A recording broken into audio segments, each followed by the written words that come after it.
Meu nome é Durval Ferreira, sou oficial de carreira do Exército Brasileiro e jornalista. Vou começar aqui, tá? Eu espero que vocês se preparem psicologicamente, porque essa notícia é bombástica.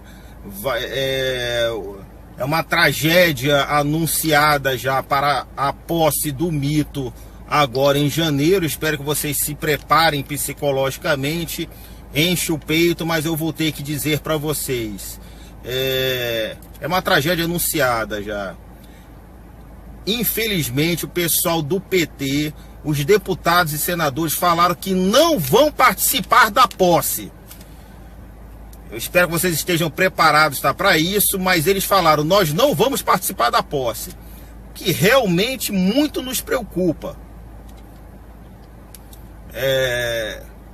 Inclusive, a minha mão tá cheia de ruga por causa disso. É realmente algo preocupante, algo preocupante. Gente, olha só, tem coisas que vocês precisam entender. Eu tô sempre aqui dando aulas para vocês, para que vocês consigam raciocinar sobre o futuro, sobre o que vai acontecer, tá? Isso aí eu faço para que, se eu deixar de falar com vocês, vocês tenham material para ter um raciocínio para se conduzir. O objetivo de um professor não é mostrar que sabe e nem dizer que o livro é muito bom, mas sim formar bons alunos. Então vamos lá. Eu coloquei um post aí onde eu falo sobre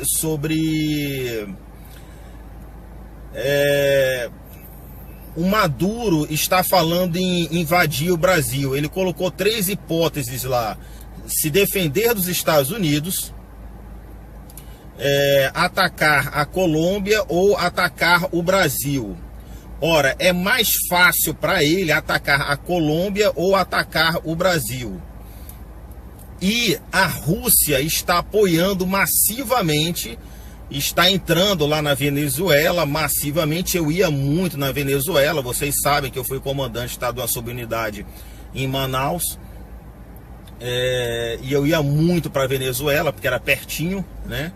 E eu estudei com um cara que foi ajudante de ordens de Hugo Chávez, tá? Ele veio estudar aqui no Brasil e fizemos um curso juntos. Então conheço um pouquinho lá da Venezuela e conheço um pouquinho dos militares venezuelanos. Os militares venezuelanos não têm como colocar medo em nós brasileiros.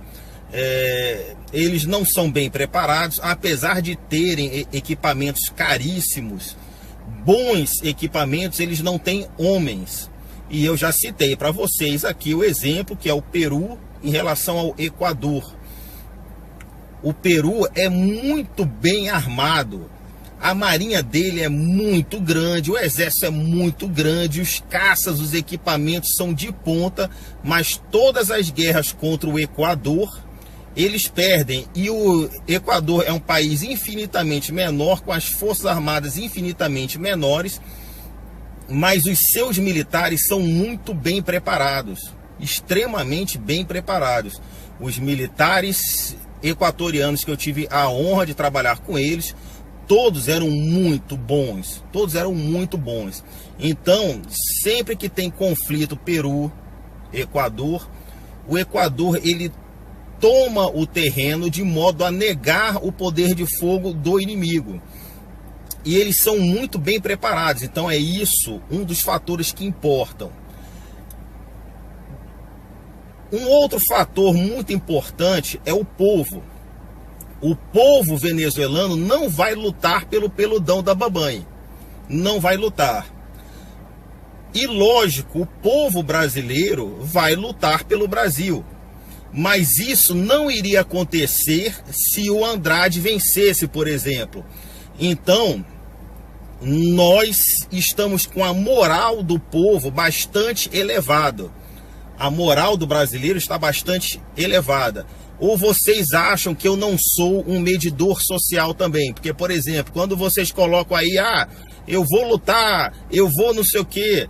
Já tem reservas aí de 1990, do ano 2000 e tudo mais, mulheres e tudo mais falando, ó, eu vou lutar também. Então eu sou também uma espécie de medidor social. E eles sabem que o povo brasileiro vai pegar em armas, se necessário for, tranquilamente para defender o seu país, já que o próximo governo representa o povo. Aí nós vamos para fatores geopolíticos, tá? Geopolíticos. Ora, a Venezuela não tem homens para lutar pela Venezuela. Ninguém vai lutar pelo governo. Venezuelano não luta pelo governo. Luta para sobreviver. Ora, mas a Venezuela nunca precisou do venezuelano em armas. Vocês, se não sabem, eu vou contar agora. A Venezuela mandou milhares de cubanos para a Bolívia, para a campanha do presidente índio cocaleiro maconheiro doidão, Evo Morales. E esses aviões passaram por cima do Brasil. O general Heleno queria derrubar esses aviões que estavam saindo da Venezuela com militares cubanos que estavam na Venezuela para reprimir o povo boliviano na Bolívia. E não foi permitido pelos presidentes, que vocês sabem quem são, os presidentes loucão que estavam aí, esse pessoal do PT, né? E a polícia da Venezuela que estava matando venezuelanos também não eram venezuelanos, eram cubanos, igualzinho ao que aconteceu lá na Ucrânia. A polícia ucraniana que estava matando os ucranianos não eram ucranianos, eram russos. E os russos, eles são os melhores do mundo nisso. Os russos estão na Venezuela. Eles sabem das qualidades das nossas forças armadas, mas também sabem dos nossos defeitos. O nosso defeito é um sistema de defesa antiaérea que, no nosso caso, é muito precário, e isso aí o mundo todo está sabendo. Qual é o melhor sistema de defesa antiaérea do mundo? É o russo. E os russos, eles estão lá. Então vamos fazer aqui um paralelo com o que aconteceu entre a Argentina e o Reino Unido nas Malvinas. O governo ditatorial argentino estava caindo e precisava de um conflito. Ora, se vocês não sabem, nós temos conflitos com a Argentina em relação à fronteira. O povoado está de 7 Missões e outras áreas ali. Para eles é deles e para nós é nosso, né? E nada melhor do que uma guerra, para a ditadura não cair. Só que naquele período eles fizeram ponderações geopolíticas. Existem fórmulas geopolíticas onde nós calculamos qual é o poder de combate do outro país.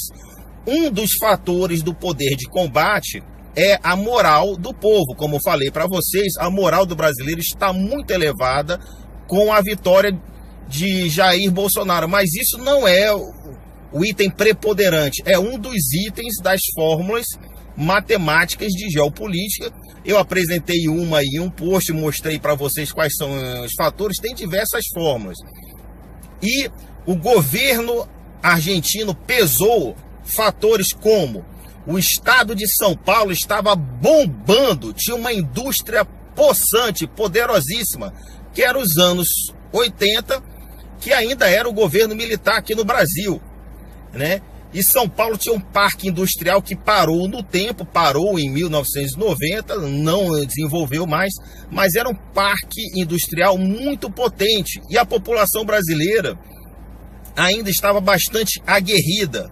Então eles falaram, poxa, não compensa atacar o Brasil, que apesar de naquela época as forças armadas argentinas serem superiores à nossa em alguns itens, não compensaria, porque o parque fabril brasileiro iria arrebentar eles, coisa que eles não tinham uma reserva de um parque fabril tão grande.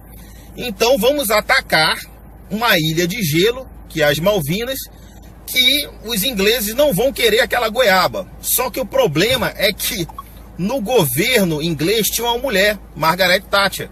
E eu sempre falo que mulher, para algumas coisas, elas são muito mais poderosas. E eles quebraram a cara nessa. Não foi perdido as ilhas, foi uma luta encarniçada. Os argentinos, apesar de perderem, deram um show. Os militares argentinos foram muito bons. E o Brasil apoiou a Argentina na guerra, dentro dos parâmetros da ONU, onde nós não somos beligerantes, mas nós estamos apoiando. Ou seja, o que é não ser um parceiro beligerante? O Peru foi um parceiro beligerante da Argentina, porque mandou caças e mandou pilotos. Ele emprestou os caças e mandou pilotos. Ele disse, ó, pode usar os nossos caças.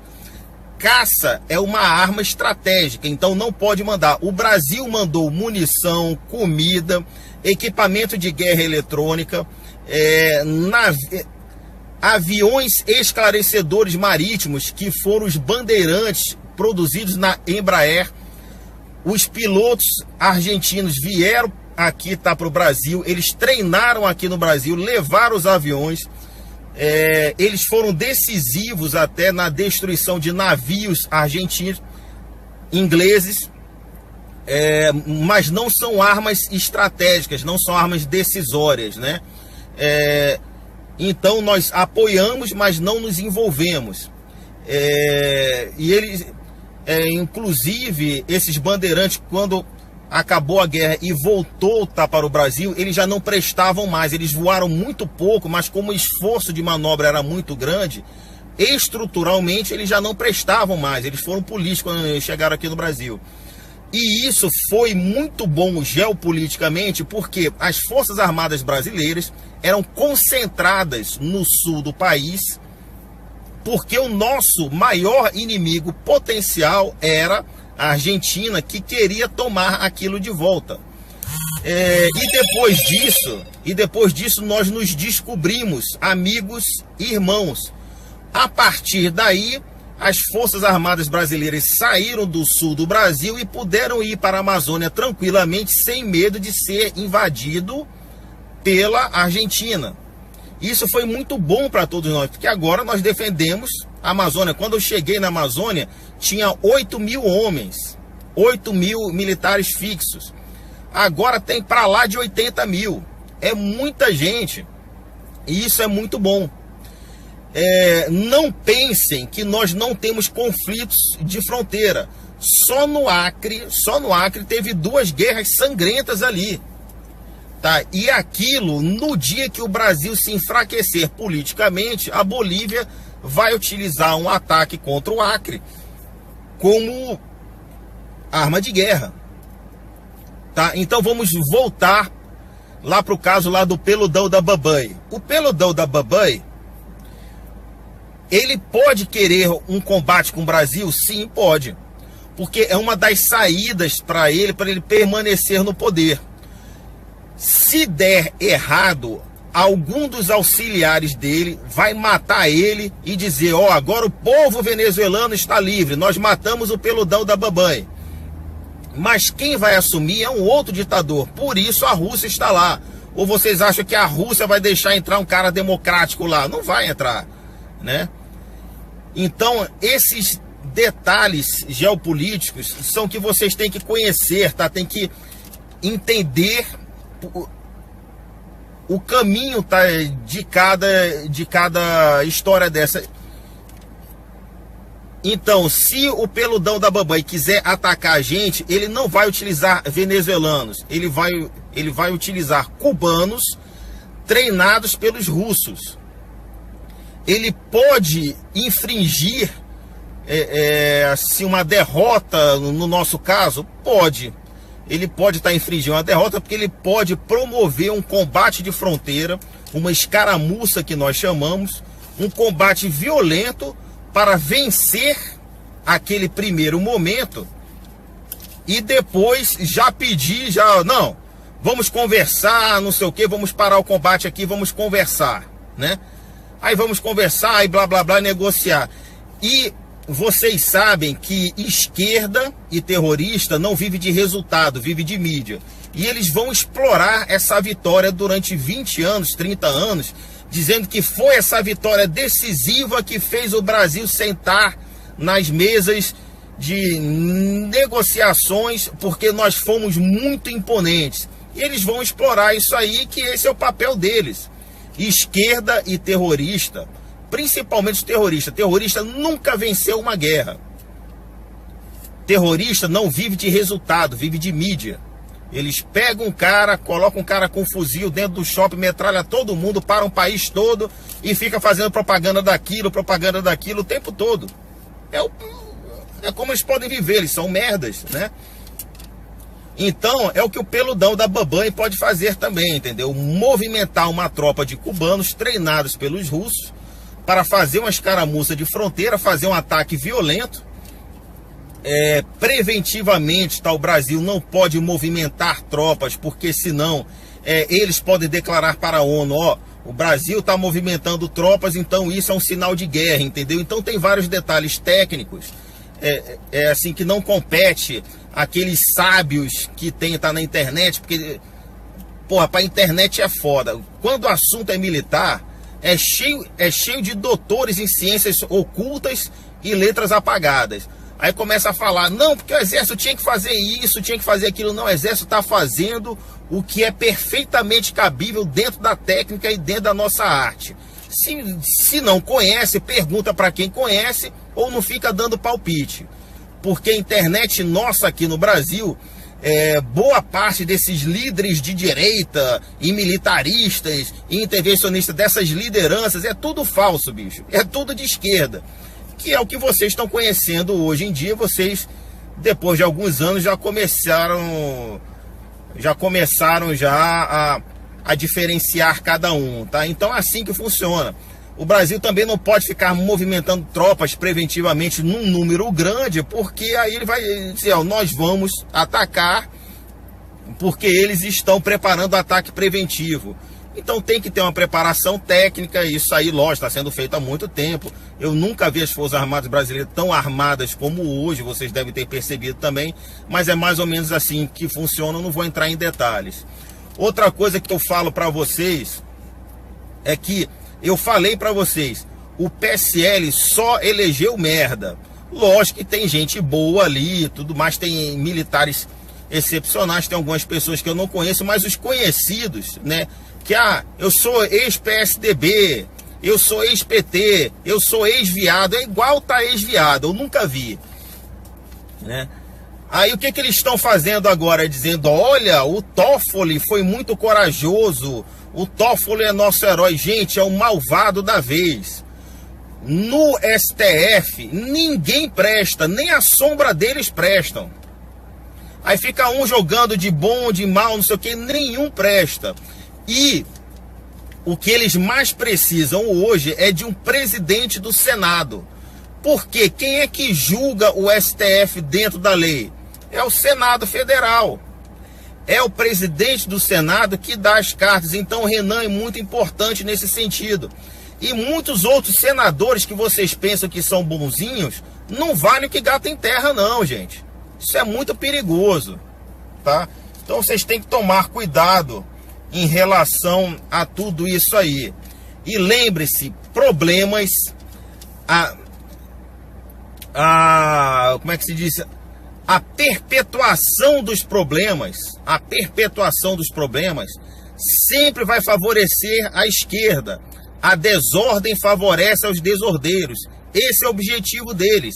Sempre será assim. Então, quanto mais problema tiver, melhor. Por isso que as Farc permaneceram na Colômbia. Por isso que não teve Farc aqui no Brasil. Porque o governo militar, que era extremamente organizado e justo, não permitiu. Porque problemas como nós temos hoje de milícias, corrupção generalizada, é o que a esquerda quer. Porque a desordem favorece aos desordeiros, tá?